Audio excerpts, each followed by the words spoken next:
Hola chicos, ¿cómo están? Buenas tardes.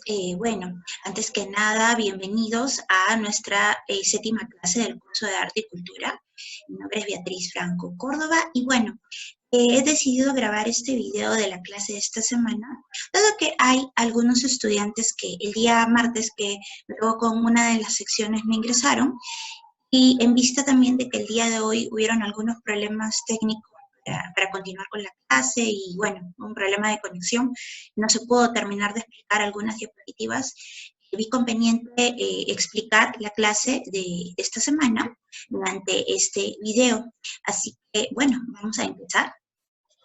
Y en todo caso, recuerden, como siempre, que la indicación es que nosotros, bueno, debemos procurar siempre todas estas clases, como ya se ha dicho, tenerlas en la bitácora, tener un orden, digamos, a llevar. Ya estamos a punto de culminar este primer bloque del primer bimestre, así que con esto estamos prácticamente cerrando todos los temas que hemos visto durante estas primeras semanas.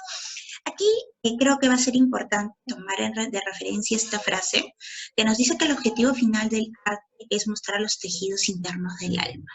Una frase dicha por Manuel Viola. ¿Qué tiene que ver esto con el arte? Muchísimo.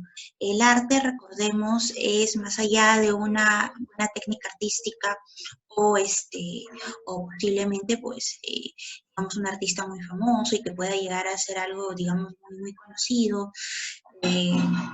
Bueno, en el caso de los arquitectos, por ejemplo, que componen una construcción, digamos, estéticamente notable, yo creo que lo importante en este sentido es entender que el arte es una expresión del alma, como les menciona, es decir, que en cada obra artística el artista deja parte de su esencia, de su alma, que era lo que les decía precisamente el día de hoy. Y por ende, el arte no es, digamos, solamente la pintura, la escultura, el arte va mucho más allá de la expresión plástica netamente, utiliza otro tipo de herramientas como las corporales, las mentales. El tema de la reflexión va a ser algo muy importante para comprender muchos estilos artísticos y de ello he visto conveniente explicar cuál es el sentido inicial del arte. El arte es un proceso netamente comunicativo, ¿sí? Aquí nos menciona en estos círculos que estamos viendo, ¿sí?, que el arte, cuestionándonos a partir de la pregunta ¿qué es el arte? El producto, nos dice, del espíritu, ¿ya?, lo que les decía hace un momento, del alma, de la esencia, de la inteligencia, porque es una expresión pensada, meditada, ¿ya?, y de la destreza, ¿no?, que como les decía, en el caso de un escultor, de un pintor, sus manos son sumamente importantes, son sus herramientas de trabajo, ¿no? Y asimismo, en el caso de un bailarín, su herramienta de trabajo es el cuerpo. En el caso de un actor, lo mismo. En el caso de un músico, también, porque no las manos, el sentido del oído, ¿no? En fin, una serie de sensaciones que siempre, digamos, todo artista, digamos, tiene muy desarrolladas para poder expresar toda la emoción que guarda consigo, ¿no? A eso se refiere la destreza, ¿no? Hay muchas formas de tener materiales con los cuales expresarnos y entender que ese material principal es precisamente el que tenemos nosotros como seres humanos, ¿no? Las extremidades, nuestra vista, nuestros sentidos en general, ¿no? Y tiene que ver con lo que les decía del proceso de comunicación. Está puesta al servicio de la colectividad. ¿Qué quiere decir esto? Que nosotros somos, digamos, parte de la obra de arte. Ustedes dirán, ¿cómo? ¿Cómo yo soy parte de la obra de arte? Por ejemplo, la imagen que estamos viendo de la Mona Lisa. Claro que somos parte, porque en el sentido de que nosotros somos los receptores de la obra, somos quienes las observamos, somos quienes degustamos de ella, somos precisamente el espectador directo. En un proceso de comunicación, ¿cómo sería esto? Saben que consta de un emisor, un mensaje y de un receptor, ¿cierto? En este caso, el emisor, ¿quién sería? Un artista. En el caso de la Gioconda, ¿quién es el emisor? Leonardo da Vinci. ¿Cuál es el mensaje?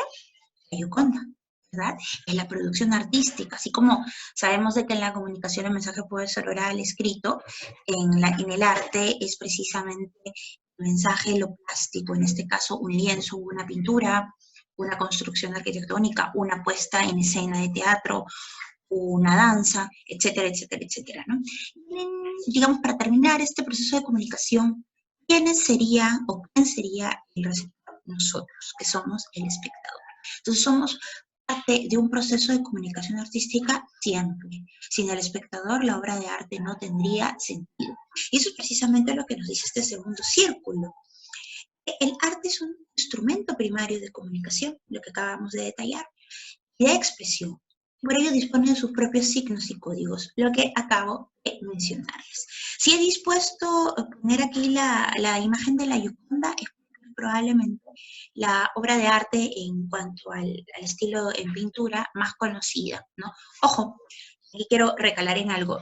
Aquello que es más conocido, aquello que es más famoso, no significa siempre de que sea lo más elevado, lo más artístico, con un mejor acabado, y otro tipo digamos, de características que podríamos pensar. No es que la Gioconda no lo sea, pero a veces solemos, digamos, retomando el tema de la clase anterior, darle un valor artístico a las cosas, muchas veces por un tema de fama o de notoriedad, ¿cierto? Entonces, no lo olvidemos, hay que tenerlo en cuenta. ¿Cómo se clasifican las artes? Las artes se clasifican realmente de manera a veces muy segmentada, es decir, que podemos encontrar incluso hasta 7 clasificaciones de arte, muchísimas más.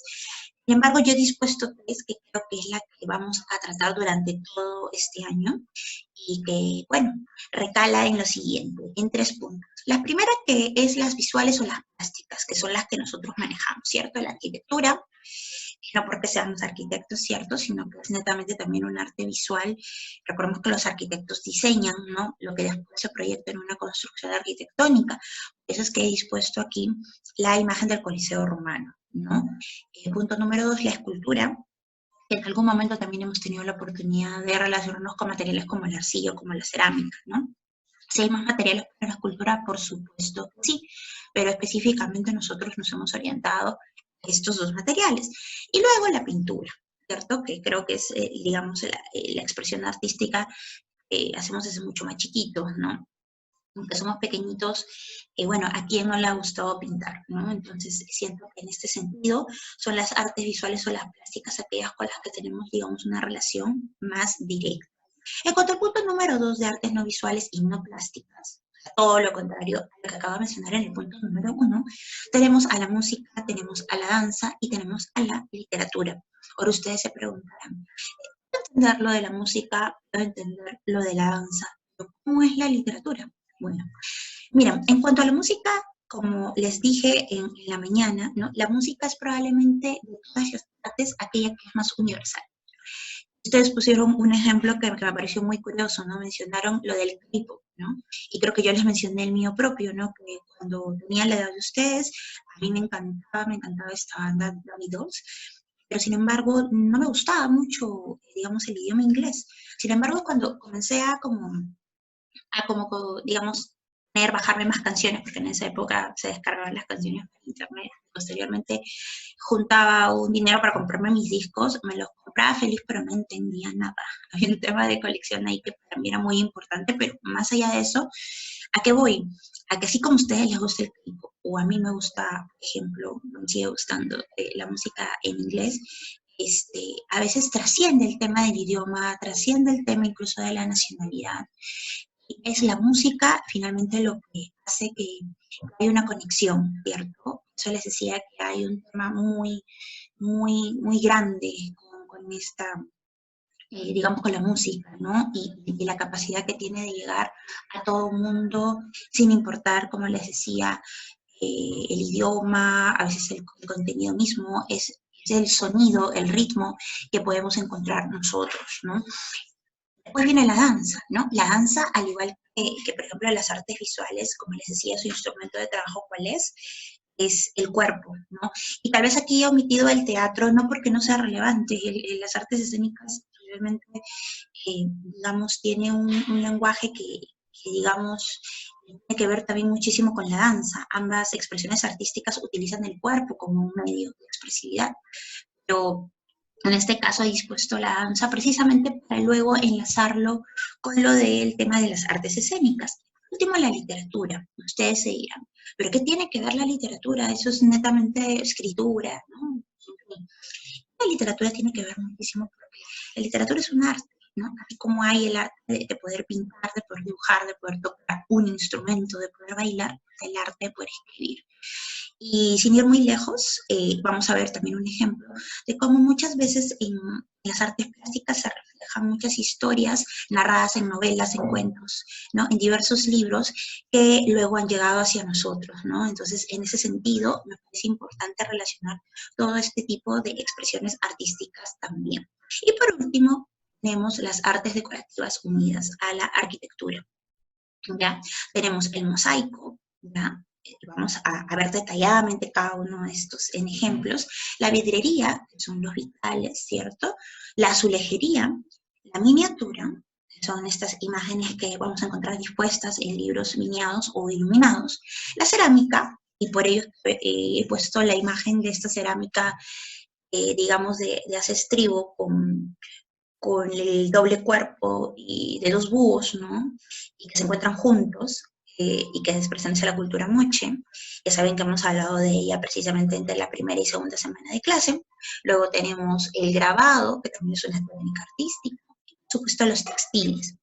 Vuelvo a repetir, existen muchísimos más, por supuesto, pero he seleccionado algunos de los cuales me gustaría hablar con ustedes. Y vamos a empezar con la primera, que tiene que ver con las artes visuales o plásticas. He dispuesto solamente un ejemplo porque podría realmente yo haber elegido un sinfín de imágenes para hablar sobre estilos en arquitectura. Sin embargo, esta me pareció importante, ya que posteriormente vamos a recalar en una producción similar. Vamos a ver al mismo artista creador de esta construcción, que es el arquitecto español Antonio Gaudí, que, bueno, con esta representación que ustedes ven tan colorida, tan llena de vida, por así decirlo, que contiene la parte del techo de la Casa Batlló, se encuentra en Barcelona, podemos darnos cuenta cómo es que se involucra mucho la pintura, en este caso también lo que viene a ser la escultura, con la arquitectura en un solo espacio. Miren solamente cómo es que cada una de vamos, de estas torres, ¿no? que vemos allí dispuestas, tienen al mismo tiempo también mucha sensación de curvas, de ondas, ¿no? Entonces es realmente increíble cómo es que nosotros tenemos una idea, ¿no? De cómo es la arquitectura, completamente lineal, ¿no? A veces monocromática, es decir, de un solo color. Es muy, digamos, muy pocos los ejemplos que encontramos de arquitectura sumamente, digamos, colorida, ¿no? Y en este caso utilizando un elemento más que es la cerámica, ¿no? Con la aplicación de estos segmentos de color, digo, en toda la disposición de la construcción de la Casa Batlló. Más adelante vamos a ver nuevamente a Antonio Gaudí y ahí van a entender un poco cuál es la expresividad que existe en cuanto a la escultura unida a la arquitectura, ¿sí? He elegido un ejemplo en la escultura de esta obra de la Virgen María, realizada por el artista Giovanni Straza. Aprovecho también para comentar la reacción que se tuvo por parte suya cuando se vio la escultura, porque muchos pensaban que se le había puesto una tela encima, y en realidad, como les dije, esa escultura está hecha en mármol, es decir, en piedra, y es realmente increíble cómo los artistas pueden llegar a lograr este efecto de transparencia, ¿no? En el rostro. Incluso les comenté que también había una serie de esculturas, estas veladuras, ¿no? Veladuras se le dice a este tipo de, digamos, de tela transparente que se pega a veces a la piel, ¿no? Al cuerpo, y que increíblemente en la escultura se puede representar, ¿no? Con una maestría, o sea, una maestría genial realmente, que no deja de sorprendernos, ¿no? Entonces, más allá del tema de hablar estéticamente de la obra, he elegido precisamente el tema de la veladura y cómo es que de manera increíble el artista, en particular Giovanni Straza, ha podido representar esas transparencias en superficies tan complejas, creo yo, de lograr como es un rostro, ¿no? Un rostro sobre la piel. Luego he dispuesto otro ejemplo en la escultura, que es el famoso David, esta escultura del artista Miguel Ángel, del escultor. Y he dispuesto, si se han dado cuenta, también una parte donde se muestra la mano de David. Ustedes saben que David es este personaje bíblico, una onda, ¿no? Mata al gigante Goliat.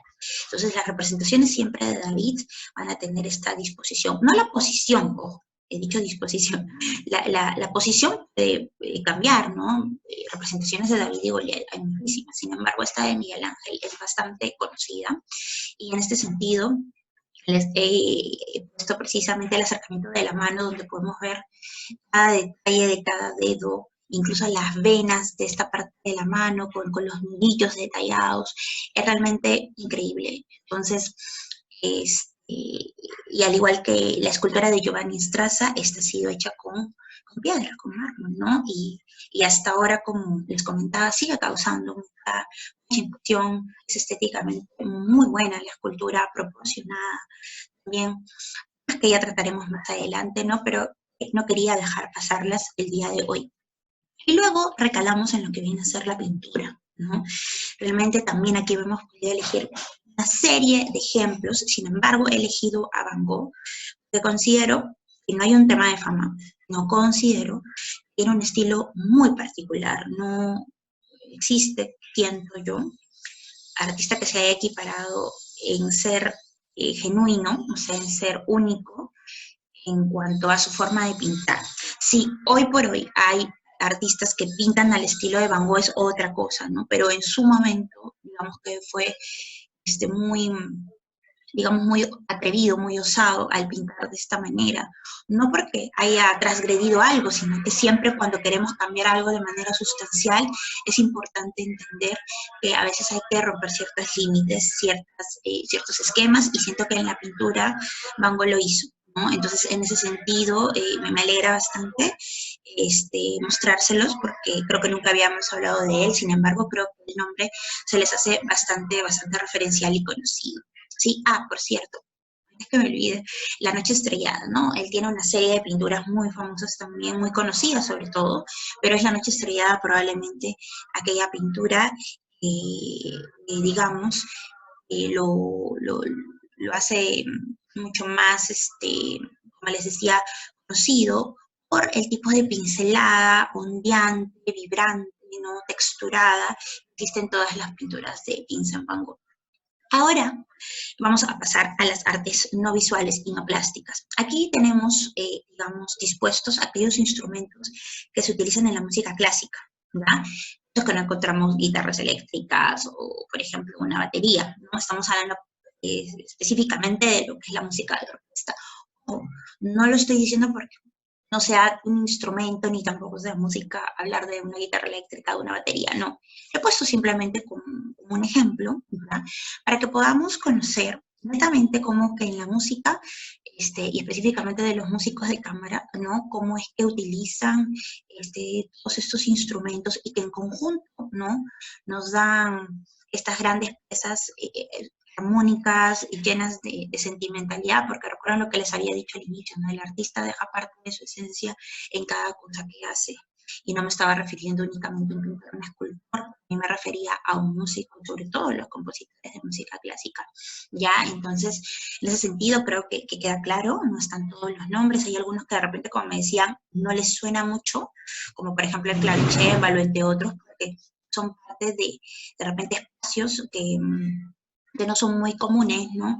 A veces están ligados a espacios religiosos, ¿no? Etcétera. Entonces, digamos, ello es que puede ser que nos suene algunos nombres por primera vez. Y dentro de estas artes también no visuales o no plásticas encontramos la danza. Tenemos al ballet, ¿no? Que como les mencionaba también en la mañana, tiene que ver mucho también con un sentido de estética, y aquí hablo de la ropa específicamente. Ustedes saben que el ballet, bueno, también dispone de una escenografía, en fin, es realmente uno va a ver un ballet, ¿no? Es una puesta en escena realmente completa, ¿no? Es la escenografía, es la coreografía, es la vestimenta. Y como les digo, ¿no? Si no tuvieran incluso recogido el cabello de este modo, con el moño, ¿no? La misma ropa, el mismo color que se elige, todo está completamente, digamos, medido en todo sentido.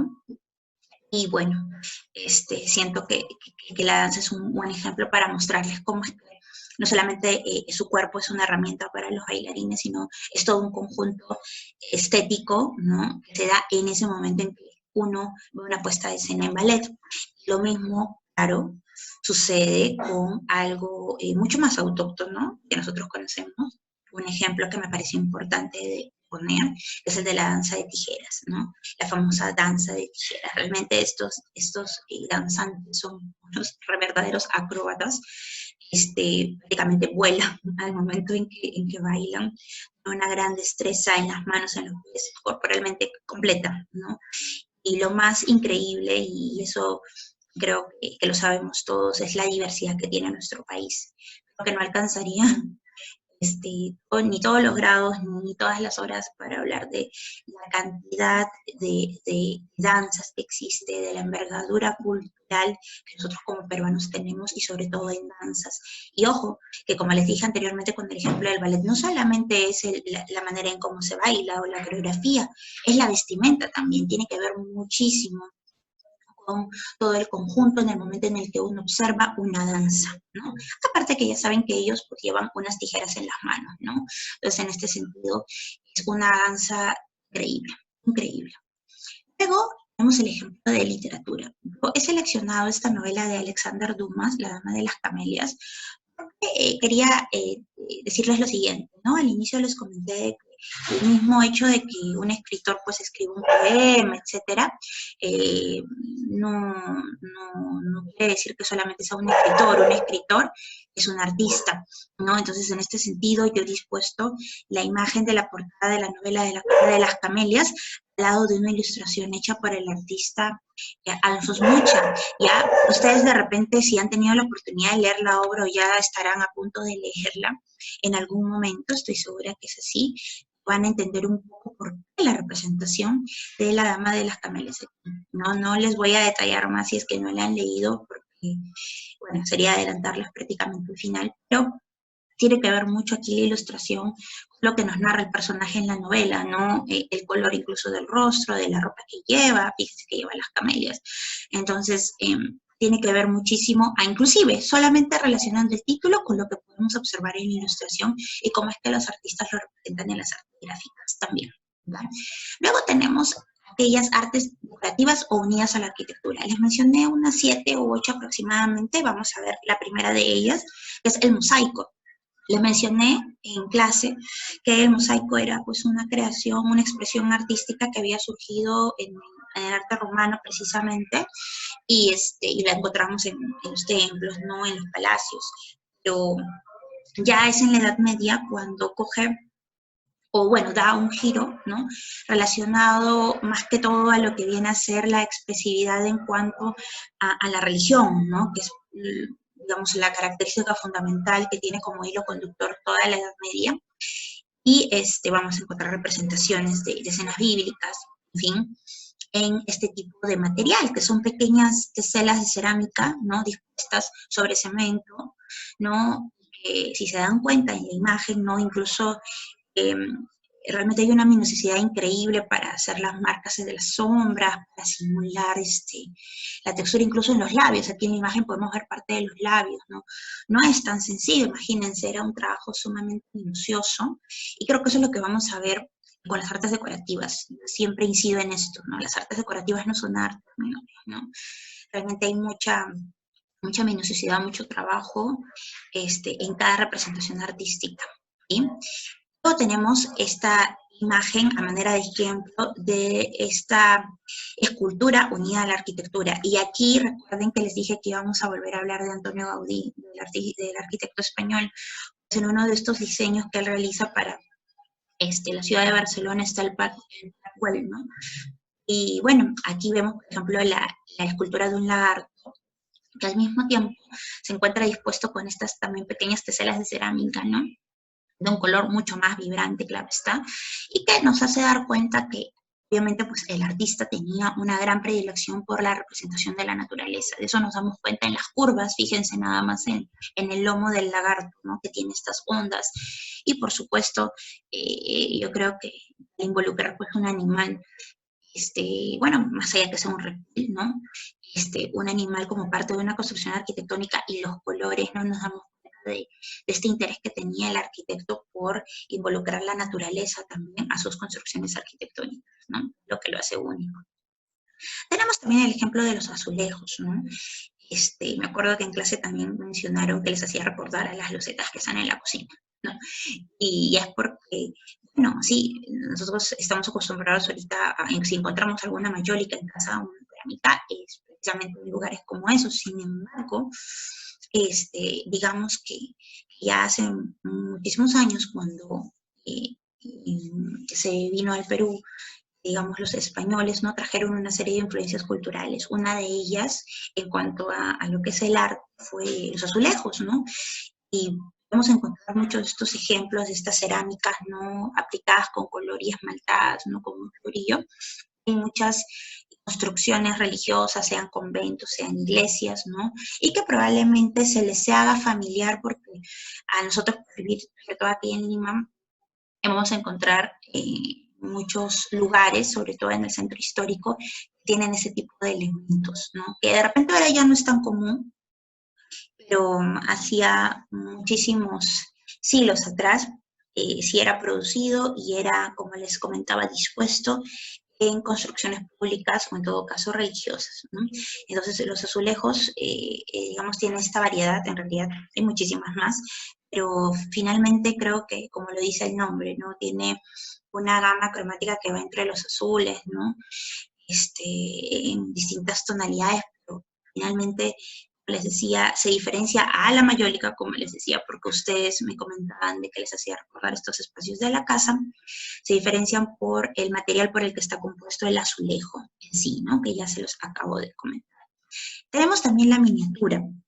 La miniatura son estas pinturas que se encuentran en libros miniados o en manuscritos iluminados, que son estos libros que se producían en la Edad Media y que eran Biblias, libros de horas, salterios, bestiarios, ¿no? Que dentro de ellos encontramos estas imágenes chiquititas, ¿no? Pintadas y que narran la historia, ¿no? De repente hasta el ejemplo más cercano que tenemos es tal vez un cuento, ¿no? A veces los cuentos infantiles muchas veces tienen esta disposición, ¿no? De la letra capitular grande que engloba todo un párrafo, ¿no? Y a la par también tiene una imagen, ¿no? Esa es una miniatura. Ahora, ¿por qué es miniatura? ¿No? Porque es pequeña, claro está, pero nos deja por ello ser pintura. El tamaño no influye en que algo sea pintura o lo deje de ser, ¿no? En este caso, las miniaturas realmente, al igual que sucede con la elaboración de los mosaicos, como les comentaba, tienen realmente esta particularidad de que yo siento que al ser más pequeñas hay mucho más trabajo, mucho más detalle, no es tan sencillo como parece, ¿no? Entonces, en ese sentido, realmente los iluminadores en la Edad Media eran también grandes artistas, ¿no? Cuando digo iluminadores, eran aquellas personas que realizaban las miniaturas, ¿no? Tenemos asimismo la cerámica, hablamos de la cerámica hace un momento con los azulejos, ¿no? Bueno, la cerámica, aquí he dispuesto una serie de ejemplos de cerámica moche. Ya, ustedes saben que los moche eran grandes escultores, grandes artistas en líneas generales, pero es una de sus características no ser muy naturalistas, muy realistas en su composición, digamos, en cerámica, ¿no? Son muchos de estos rostros, ¿no? Creo que ustedes sienten lo mismo, los que son, digamos, autóctonos de Perú. Yo reconozco muchos rostros, ¿no? Aquí en las cerámicas, ¿no? Que los veo en mí, por ejemplo, y que los veo en muchos compatriotas, ¿no? Y como les decía, esa es la muestra más fidedigna de que eran grandes artistas, escultores, porque la escultura aquí ellos lo unían a la cerámica, ¿no? Entonces, lo que vemos los colores característicos, ¿no? Esos colores ocres, ¿no? Temas, la derivación entre tonalidades de marrones y anaranjados. Entonces, bueno, creo que ya hemos hablado de los moches y que no voy a incidir en eso, pero me pareció importante ponerlos como ejemplo de cerámicas escultóricas. Lo mismo con otro ejemplo de otras culturas como la cultura nazca, ¿no? Ustedes saben que tenían una gran predilección por representar animales, ¿no? En su cerámica. Y qué diferencia tal vez de los moches, sí utiliza una gama de colores concreta, ¿no? En el caso de los nazca es mucho más colorido, ¿no? Eso es algo característico de esta cultura y de los artistas en líneas generales, ¿no? Bueno, los colores empleados, como les comentaba, ¿no? Etcétera. En realidad el Perú, para hablar y de las culturas prehispánicas en líneas generales, realmente no bastaría el tiempo, ¿no? Es completamente inmensa y muy extensa al mismo tiempo. También vemos aquí un ejemplo en cuanto al grabado, ¿no? El grabado también es más allá que una técnica artística, es una expresión, ¿no? Así como existe la pintura y digamos, la función que ejerce la persona que pinta, es pintor, ¿no? O el de ser un pintor, lo mismo con un escultor cuando esculpe, la acción precisada, bueno, finalmente decimos que la persona que modela o que talla es un escultor, lo mismo con una persona que se dedica al grabado, es un grabador, ¿no? El grabador es un artista también, y trabaja, digamos, una serie de materiales específicos, ¿ya? Ese no es el único material que se tiene para poder realizar el grabado, ¿no? Pero muchas veces tenemos como referencia concreta el utilizar el punzón. En este caso, que es una madera, ¿no? Este punzón nos permite pues, tallar, ¿no? Es como una especie de un sello grande, ¿no? Bastante grande y que permite pues, el carbar, ¿no? Con el punzón, ¿no? Conseguir imágenes realmente increíbles. Ya hay muchos artistas peruanos que se han dedicado específicamente al grabado y son muy, muy buenos, ¿no? Es un tanto más complejo y a veces no lo tocamos por los mismos materiales que incluye, pero hay otras maneras también de, digamos, hablar del tema de sellar, de carbar, como les decía hace un momento, y que espero podamos también, digamos, experimentar durante estos meses, ¿no? Tenemos un ejemplo de un manto Paracas, hablamos de la importancia de los textiles, lo que ya habíamos conversado incluso en un momento, lo increíble que es que estos textiles hayan llegado hasta nuestros días, habiendo utilizado fibras de camélidos, tintes naturales y tener este aspecto, ¿no? Porque algunos creen que cuando se dice que es restaurado o está en restauración lo vuelven a hacer y no es que lo vuelvan a hacer, ¿no? Precisamente la restauración también tiene ciertos límites. Bueno, como me decían por ahí algunos, ¿no? Que han visto a veces algunos mantos Paracas que están incompletos, porque eso sucede también, ¿no? Pero aún incompletos, siempre es increíble notar el color que, como les digo, ha persistido hasta nuestros días y constando, ¿no? De elementos naturales, ¿no? Y bueno, eso, ya hablar más de culturas peruanas creo que no nos cabría toda la clase, ¿no? Y bueno, la iconografía que es sumamente importante en las representaciones cerámicas, escultóricas y por supuesto textiles. Y por último tenemos los vitrales. He dispuesto algunos, no especificándoles de qué vitrales estoy hablando.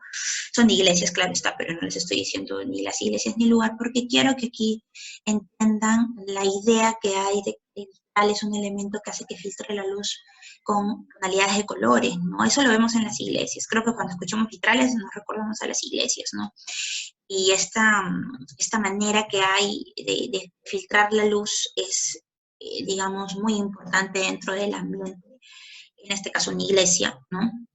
Cuando te encuentras dentro allí, de repente en una ceremonia, y ver que las luces filtran de esa manera es una sensación increíble. Y en realidad el vitral, ¿no? Es por eso les he dispuesto también este vitral al lado de forma de mariposas, nace también con una idea muy, muy diferente a la actual, ¿no? Porque también hay vitrales decorativos y no tiene nada de malo, sino que los vitrales inicialmente nacen dentro de la Edad Media y había pues una intencionalidad de que esta luz filtraba, ¿no? Y sobre todo estamos hablando de construcciones góticas, ¿no? Tenían esta intencionalidad de que esa luz que filtraba no era como la simbolización de la luz, ¿no? Que venía de arriba, ¿no? Como que estabas mucho más cerca de la divinidad, estabas mucho más cerca de Dios, ¿no? Entonces, como les decía, hay muchas expresiones artísticas que en su origen no tienen como el sentido estético, como que si es agradable, si es estético, si es atractivo, no. Tiene otro tipo de contenido, ¿no? Como en este caso de los vitrales, el tema de la luz, ¿no? Cómo es que filtra y ahí la idea de estar cerca a Dios, ¿no? Esto cambia, por supuesto, y vemos que hay expresiones como las que vemos al lado derecho de este vitral de mariposas, ¿no? Igual utilizan la misma técnica, probablemente sea bueno, de una expresión mucho más pequeña que un ventanal en una iglesia, pero vitral finalmente, ¿no? O sea, queda la expresión artística y la técnica. Claro está. Y con eso tendríamos todo lo tratado en la clase de hoy. Entonces, yo quiero agradecerles realmente porque, bueno, ha sido un gusto explicarles, espero que se haya entendido, tratamos de correr lo que más se pudo durante esta mañana, disculpando nuevamente las imperfecciones que hayan habido, los desperfectos que a veces uno escapa de uno, pero bueno, espero que les sea de mucha ayuda, ya saben que nos estamos viendo dentro de poquito en el video de la técnica artística aplicada que nos toca realizar esta semana, y bueno, creo que eso sería todo. Nos estamos entonces conectando ya próximamente. Ok, chicos. Gracias.